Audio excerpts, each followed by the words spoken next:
So I know I didn't upload anything for the month of June other than my wrap up for last month, but a lot of that is growing pains from new job and then just not having time. Something always came up. I'm going to do my wrap up here, and then at the end of this, I will talk about videos I am making this week. So they will be out, they will exist over the next couple of weeks. So let's just get right into everything I read for the month of June, because it was a lot and it was one heck of a month. So I started off with a reread of A Purple Place for Dying, book 3 in the Travis McGee series. And the reason I did that was because I needed something that was low impact on my brain. I needed something that was relaxing and wasn't going to make me think too much, because I had a lot going on at the beginning of June. And well, it's even better the second time. I liked A Purple Place for Dying, but I think the problem with it the first time was I read The Deep Blue Goodbye, Nightmare in Pink, and A Purple Place for Dying over the span of 2 days. And so comparing A Purple Place for Dying to those first two, it's not as good, but wow, is it good on its own. I think John D. MacDonald does such an amazing job of writing atmosphere. Like, he is so good at putting you in a place and you really feel like you were there. And A Purple Place for Dying just screams American Southwest, and I loved every second of it this time through. Such a good mystery, a great story. I really enjoyed the side characters in this story. Purple Place for Dying is great. I loved reading it again, but let's move on. There is a series that I really enjoy. I've read the first 3 books in the series like 3 times, and that is the Exhero series by Peter Clines. This is a zombie apocalypse book series that has superheroes, and the story is about the superheroes of Los Angeles helping the last human survivors after the zombie apocalypse survive. They've built a fortress on the Paramount movie lot, so there's like Star Trek references and stuff in some of the stories, which is fun. But the stories are great, very fun, action-packed, and I can't recommend them enough, especially the first 3. This 4th one kind of felt like a side quest, which is one of the reasons why it took me so long to get to it, because I would binge the first 3, have a great time, start the 4th one and be like, I'm not feeling this. I did enjoy this one, but it's not nearly as good as the first 3. So I can highly recommend the first 3. And the 4th one, it's all right. And I'm just hoping that the 5th one is a fun ride. I know the series is like not complete. I think the 5th one, from what I've heard, ends on like a cliffhanger or doesn't have a very good like resolution for the entire series, because there were supposed to be more books, but they're just not profitable. So I don't blame Peter Clines for not writing more of them. I mean, if you're going to be a full-time writer, you might as well be writing the things that get you paid. Did I even mention the name of the book? I've had it up this whole time while I'm talking. But anyways, Expurgatory, which is book 4 in the Exhero series, it was okay. After that, I went for another reread, because remember, we are still in the low barrier to entry for the month, because all my audio stuff had to be easy on my brain, because I had a lot of stuff going on while I was listening, so I couldn't really focus in the same way I have before. So I reread The Magic of Recluse, book 1 in the Saga of Recluse by L.E. Modesitt Jr. I love this book. I loved this book when I read it the first time, 17, 18 years ago. And this time, I loved it even more. It's so amazing to go back to a book series and reread the book as a different person. I mean, I'm almost twice as old as I was when I read it the last time, and I'm not the same person. So immediately I'm picking up on things in this book that I never noticed in the first read through. A lot of these Recluse books are very hero's journey, which I enjoy. And you start off with like the 16, 17-year-old in this rural part of this island where everything has to be orderly, everything has to be perfect. It almost feels like a cult, and it gets more and more cultish until he's essentially banished from the island. This takes place in like the first chapter or something, that he finds out he's getting banished. It's just so interesting to jump back into this series and kind of see it with new eyes. So I highly recommend all of you go back and read some stuff you read a long time ago, because it's going to be a completely different book. Even if you remember what happened, I remembered like half of the stuff that happened in this book, but it comes across so different now. So definitely go back and check it out. I plan on reading more Recluse. It's going to be a slow burn. I might do one a month, one every couple of months, kind of whenever I feel like it, but there's 25 of them, so it's going to take me like 10 years to read them. But I really like them. I've read the first like 14 or 15. I can't wait to get into this series again and see some of my favorite stuff from it. After that, I read some nonfiction, because you know I need to be at that 20% of my read as nonfiction, completely arbitrary number that I have to hit. So I read The Shortest History of France, From Roman Gaul to Revolution and Cultural Radiance, A Global Story of 4 Our Times by Colin Jones. Man, I will never get tired of complaining about these stupidly long titles of nonfiction books. We get it. You had to put your thesis in the title. The book is very good. It's very short. It's one of the reasons I picked it up. I wanted just something kind of refreshing, and I had asked my daughter what to read, and that's what she told me to read, so I did it. Don't know what to say about it beyond it's a very good short history of France. I think that not only is it very succinct, but it takes the time to breathe when it needs to. The author goes into less stating of facts and more kind of giving their thoughts on the events and how they affected the rest of the world, how they affected the culture and the people of France, stuff like that. It's very good. So if you want a very short history of France, then you should read The Shortest History of France by Colin Jones. After that, I remembered that it was June and that I should be reading some Western. So I went for Appaloosa by Robert B. Parker. I had seen the movie a long time ago, and the book and the movie are just about identical, and this book is very good. This is a very short book, and it is so well written. It's unbelievable. I'd never read Robert B. Parker before, and I couldn't get over how eloquent he is as a writer, how good his characters are. I think that Appaloosa is the perfect Western to give to lit-fic readers, like people that really enjoy literary fiction but want to branch out. Yeah, I know that's rare among lit-fic readers, but if they do want to branch out and try something new, I would hand them Appaloosa. Like, yeah, they could read Lonesome Dove, but that book is ginormous. This is the bridge between literary fiction and traditional kind of pulpy-ish Westerns. This is writing that line in a magnificent way. The story is about Virgil Cole and Everett Hitch. They have been companions for like 15 years at this point. What they do is they go from town to town and they tame these towns. They come in, they become the lawmen, they set the laws, and then they start cracking skulls until the town is settled and safe, and then they move on to a new one. And in this, there is a little love interest thing going on, and it's a very fun story on top of just being very adult, very well written. I can't recommend it enough. And to carry on with this June on the Range, I read Showdown on the Hogback by Louis L'Amour, and it is the opposite of that. It is like the most mediocre, tropey Western, and I know that Louis L'Amour kind of phoned it in at times, and this feels like one of the ones where he phoned it in. The main character is a Civil War veteran and all-around badass who's been all over the world and done all sorts of things, and he's hired by a financial syndicate push out these losers that are on this land that they bought, and they need them gone so that they can turn a hefty profit on that land. And oh look, it happens to be that these are innocent people who bought this land fair and square, and these greedy financiers are just trying to harm the working class. And so the main character flips on them and becomes a hero for them and blah blah blah, and like, all right, we get it, you needed to get paid and you had to crank out a Western in about 4 days. It's fine. I'd recommend other Louis L'Amour before this, like Last Stand at Papago Wells. That one's fun and very, very short. I like Flint. It's very generic, but it's a lot more fun than this story.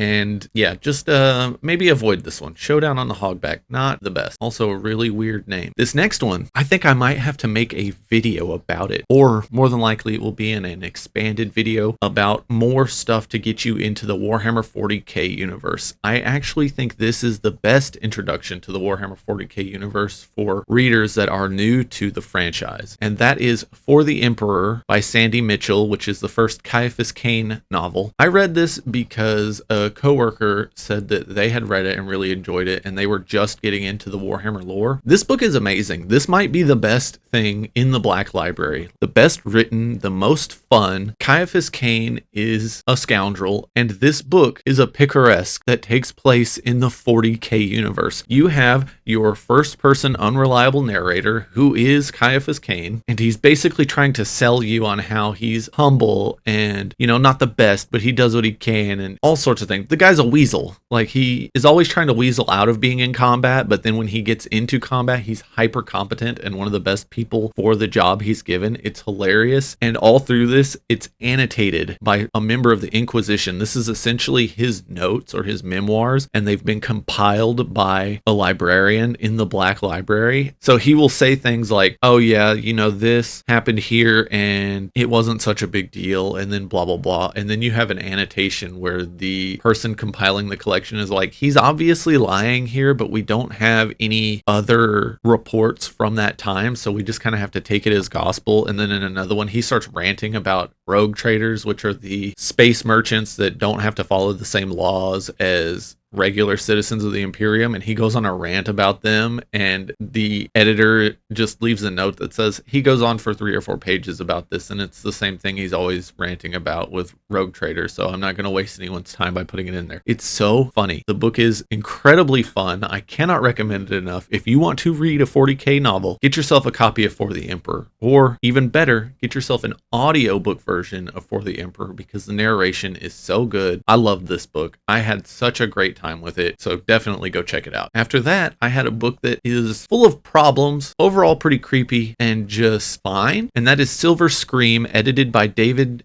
J. Shao or Scow. I don't know how to say his last name. It's a collection of movie and like grindhouse and silver screen inspired horror. It was published in the 1980s. It has stories going all the way back to the 60s, and it was good. I think that it suffered from being an anthology like a lot of things do. It has some really good stuff in it. It has More Sinned Against by Carl Edward Wagner, which is an amazing horror story that is just awful in all the best ways. It shows how he is a master of the craft. It's got like a kind of funny ending in a very messed up way. I really like it. It's like watching a car crash in slow motion. Very traumatic, very good. The other good ones are The Answer Tree by Stephen R. Boyette and Cinema by Ray Garton. Cinema spelled with an S. Those are good. There was a Clive Barker story in here that, wow, he writes some really strange stuff. I'm going to spoil the premise of the story because it's kind of stupid. Clive Barker's story is a guy dies of stomach cancer behind a movie screen, and the spiritual energy of the silver screen and the cancer come together to create this malignant thing that feeds on people, and it transforms into like scenes from movies, and at some point he fat shames one of the main POV characters. It's really strange. Like, it's written fine, but also it's just so weird. I don't know what to do with it. So that happened. And then there's stories in it that are just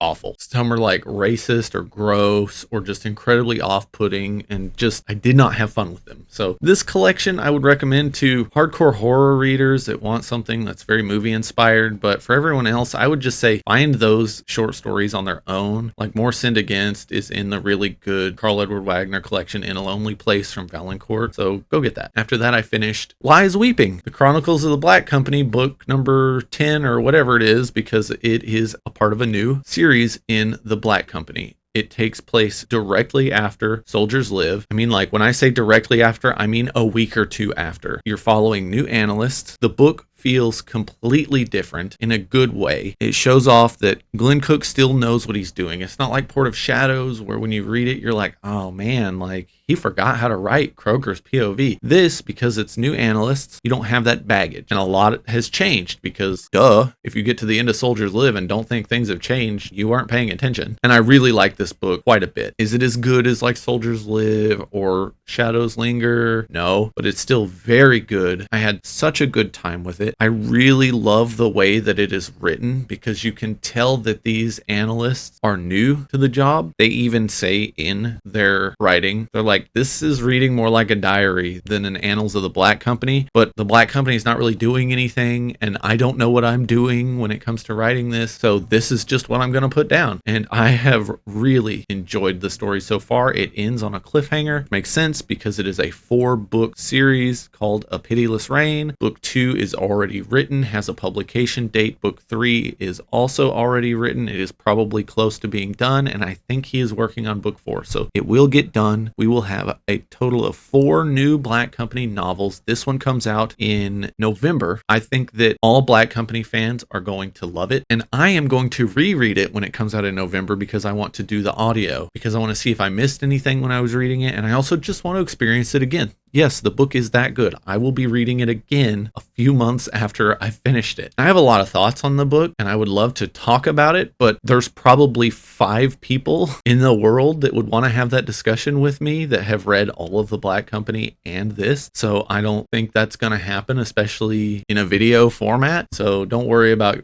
me posting a video. No one will watch because I already tried to film it. And guess what? It's impossible to talk about the 10th or 11th book in a series without spoiling the entire thing before it. And then that's just a waste of time because who's going to watch it? So Lies Weeping, real good. Highly recommend it to everyone else who has read The Black Company. So this month had a lot of really good stuff and then some very mediocre things, but I really enjoy when I get a book that is mediocre. The thing about getting like mid books is it helps you understand what it is you like about the ones that are really good, and it helps you get better at judging a book. Because if you read only bangers, you're like, it was great, I loved it, everything was perfect. But when you're reading stuff that's mid or a little bad along with stuff that's really good, you can see what works and what doesn't work. And it's very rewarding as a reader. So I'm going to give you some advice. Go read books you're not sure are going to be good. Like, venture out there and try it. Even try some bad books. Like, I've picked up books knowing they weren't going to be good just to see what happens. That's what I did with the stupid original lit RPG series that ended up not being good at all. Anyways, I'm done digressing. What I'm trying to talk about is Down and Dirty, Wildcards Book 5. Now, this book had a lot of problems. The pacing was weird. It felt like each author's story was kind of working against progressing the overall story. And when I got to the end of it, the version I listened to had a commentary from George R. R. Martin, and he was saying this book was terrible to put together.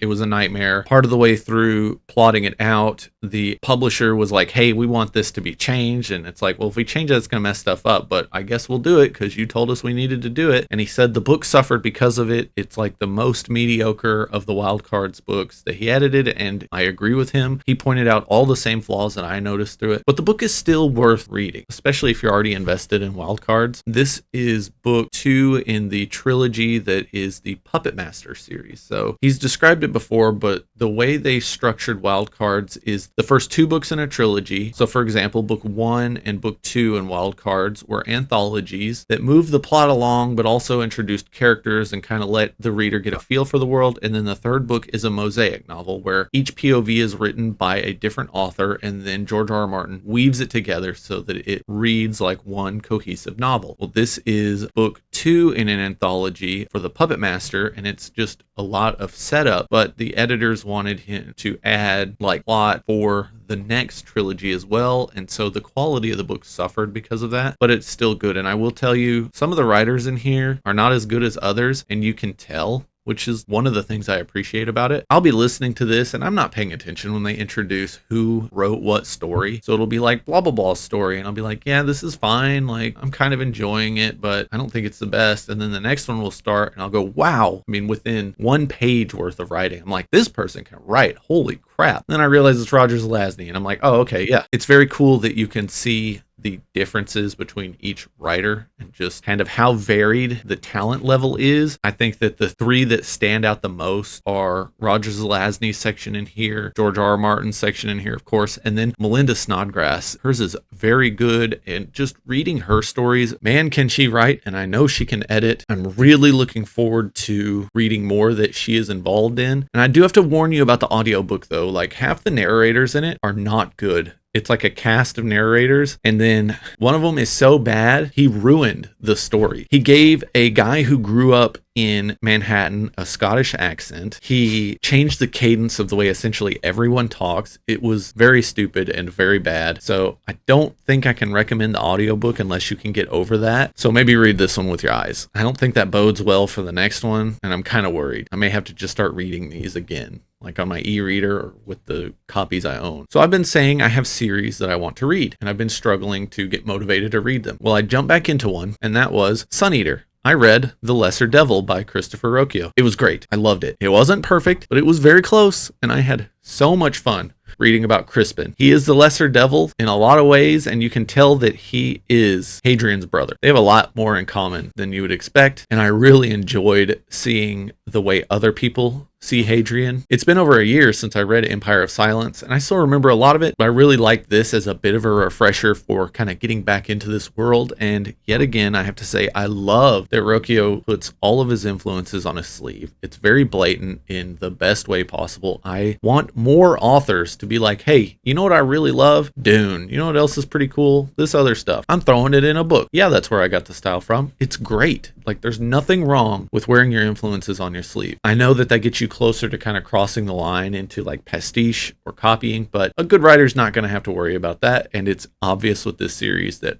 I've got a very good writer, and I cannot wait to get to Howling Dark. I might be starting that in the next week because this series is now way up on my priority list. It has been, and I've just kind of got other things that have gotten in the way, but I am all in on Sun Eater, and all it took was 1.5 books. Look at that. Now, my project for the year, of course, is Lois McMaster Bujold, so I read The Curse of Chalion. She can do no wrong. Every book I've read from her has been good to amazing, and this is definitely on the amazing end. What I loved about this book is you're following a main character who is broken. He is 37 years old. He has been a soldier since he was 13. He has seen tons of combat. Almost all of it have been losses eventually. And he is now an escaped slave who was just absolutely beaten down and brutalized. And you are now seeing him recover and try to heal. And you see the after effects of all of the trauma this man is going through. This man most certainly has PTSD. And Bujold yet again proves that she is able to handle very heavy things like slavery and PTSD and different types of abuse with grace,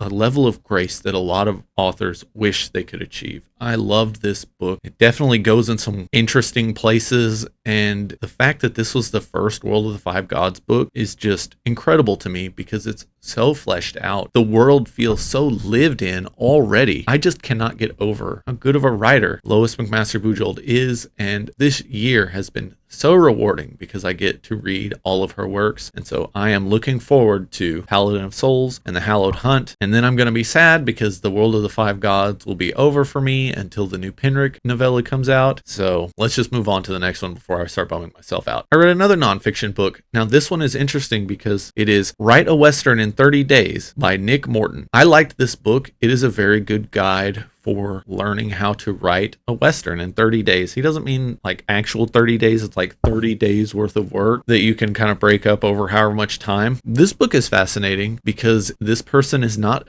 a very good writer based on the excerpts from their own Westerns, but they do a really good job of giving you the tools to write a novel. So it's like this weird dichotomy of like, your book's not very good, but wow, you're doing a really good job of showing me how to write a book, artistry on top of it. And so yeah, I don't recommend this to anyone. I just wanted to say that I read it and I liked it and I got some things out of it. It's a good resource for people who do enjoy Westerns. He has a lot of websites you can check out, a lot of recommended reading. So any people out there that are really big fans of Westerns, maybe you want to read this, but if you want to learn to write, I would just suggest checking out my other 2 videos on writing guides because you're going to get a lot more out of those than you would out of this. I kept the nonfiction ball rolling and I read a very good book that kind of stressed me out, and that's called Amusing Ourselves to Death, Public Discourse in the Age of Show Business by Neil Postman. I'm going to get it out of the way right now. This book has like a little bit of a religious slant to it, but I didn't notice it until like the last 20% of it, and it's more of you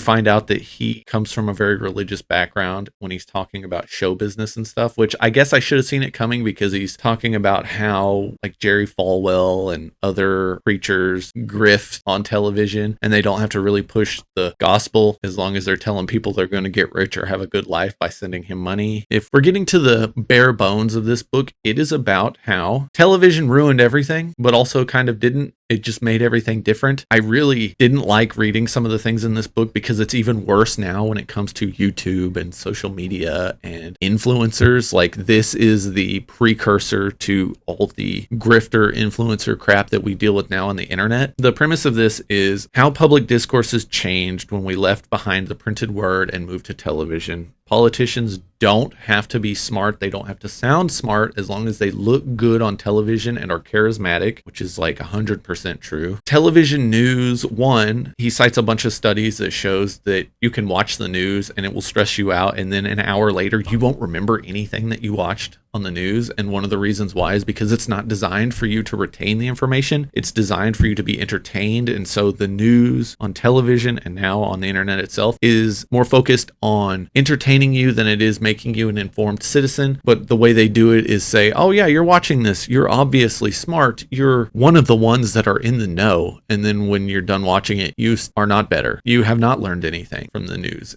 on television in the same way you would have from reading a newspaper. He does say some stupid stupid things. Like he thinks computers are overblown, like they're not a big deal. And that's because the book was published in 1984. And, we can't all be right all the time. One of the big things he talks about is that show business and, extrapolating beyond just television to influencer culture and, TikTok and YouTube and everything like that. We are in the Brave New World dystopia much more than the 1984 dystopia. He talks about how despots from the last few thousand years would have loved to have people obsessed with just looking at a little glowing device in their hand and completely ignorant of the actual things going on around them. It would have made ruling over the people way easier, which just scares me because then I'm like, who is doing this? And, are we really going to be so stupid that we become slaves to the media devices that are in our hands? And like, the book's kind of upsetting, spits a lot of facts and then some weird stuff too. I highly recommend it to anyone that's interested in stressing themselves out about the future, and anyone that wants to kind of have a better grasp on the way show businesses work in the television age as we move away from it. Yeah, there we go. Just, padding them nonfiction stats as we are supposed to do so that we can lord it over others, and then we can move on to the good stuff. And one of them was another reread. Look at that. I read Ballistic, Gray Man book number 3. Gray Man takes on the Mexican cartels, and that is essentially what the story is. The story starts with him still on the run from the events in book 2, and he is in South America, and he ends up in Mexico, still running from people that are hunting him because they want to get paid. And you take down the Gray Man, you make a lot of money. He ends up in Mexico, and he sees on the news that someone from his past had been killed in some incident with the cartel. He goes to pay his respects, and then things pop off. It gets real, and we end up with the Gray Man taking on one of the Mexican cartels. And it is brutal and violent and everything you would expect in a Gray Man novel, with like those like drops of facts, because that's the thing I enjoy about Mark Greaney and about the Gray Man series is he does a lot of research. He goes to the places where it's going to take place, and each book he has like his bugbear where he's like focusing on a topic, and this one is the Mexican cartels, and one of them later on is about human trafficking, and the newest one was about being inside Russia during the war on Ukraine. So I really enjoyed this one. This is more on the action movie side when it comes to this series, and less so on the political thriller side that you get in some of them, but it's still so good. Just, a high octane thriller from start to finish. My wife started it yesterday and she's like, wow, this one starts popping off real early. And I'm like, yup, starts in the prologue. So very good. Highly recommend it to anyone that wants to read The Gray Man. I mean, if you really wanted to, you could start with this one. It doesn't matter. Like, he designed all the books to kind of start wherever. And that's it. That's all I read this month. Well, I gotta mention one more because I finished it on July 2nd, and that was Half an Inch of Water by Percival Everett. I'll probably bring it up again in my wrap up for July. I don't know. It was very good. Hey, did you know that this Percival Everett guy can write? All these litfic nerds kind of know what they're talking about. I picked this one up because I was annoyed by everyone gushing over his more popular works, and I was actually really feeling some short fiction. I needed some short fiction in my life, and these are all Western inspired. So perfect for June on the Range, and finally got to read Percival Everett. All of these Western stories take place in modern times. What he does is he takes all of the expected kind of cadence and tropes of the genre and puts them into the modern world, and he does it magnificently. Every single story in here is perfect, which is why this short story collection got 5 stars from me, because that's very rare. Not every short story can be a banger unless, I guess, your name is Percival Everett. I really liked them. I mean, within the first few pages of the very first story, I knew that I was in for something special. So if you are a fan of Percival Everett and you want to get into a Western, you could start here, start with Appaloosa, something like that. Very good book. That brings me to the second half of this video, and I want to talk about the plans for the channel for the next few weeks. So my plans for the next week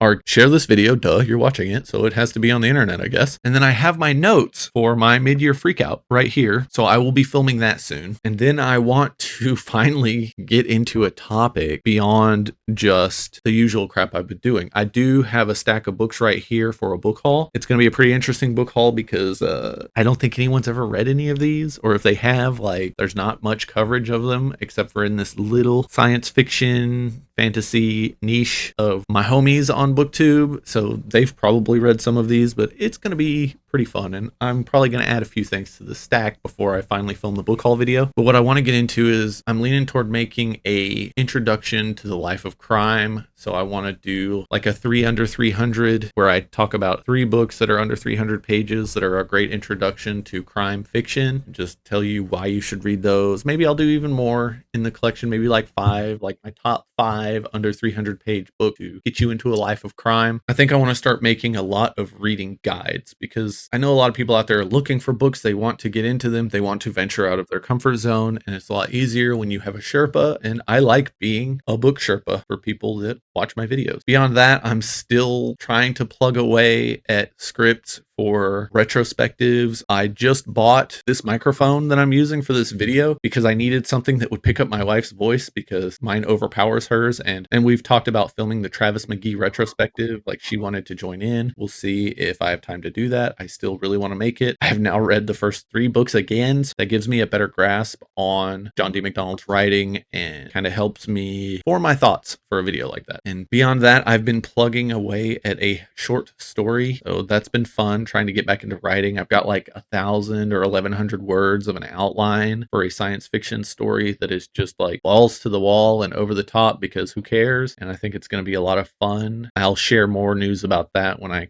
finish it. I don't like talking about stuff that I have finished because then I just don't finish them. So let's hope that I didn't just curse myself. I want to thank all of you for watching, and hopefully you're being patient with me not putting anything out. I feel bad, not because it's like my channel is not growing, but I just feel bad because I like putting stuff out. I like reading the comments. I like interacting with everyone, and I like people watching my videos and getting something out of them. And so I'm going to figure out this new schedule thing. I've increased my workload by like 40%. So things are kind of settling out now, and I think I'm going to really get a lot of free time back. And I think that's it. Let me know in the comments if you've read any of these or you have recommendations based on this stuff. I would love to hear if anyone else has ever read Amusing Ourselves to Death, because I had that recommended to me on a podcast about 15 years ago, and I finally read it, and wow, I shouldn't have waited so long. And let me know if anyone out there has read any of the Saga of Recluse. I never see anyone talk about it. Maybe I need to make the Recluse video so that it gets out there. And thanks for watching, and with that, I'll see you next time.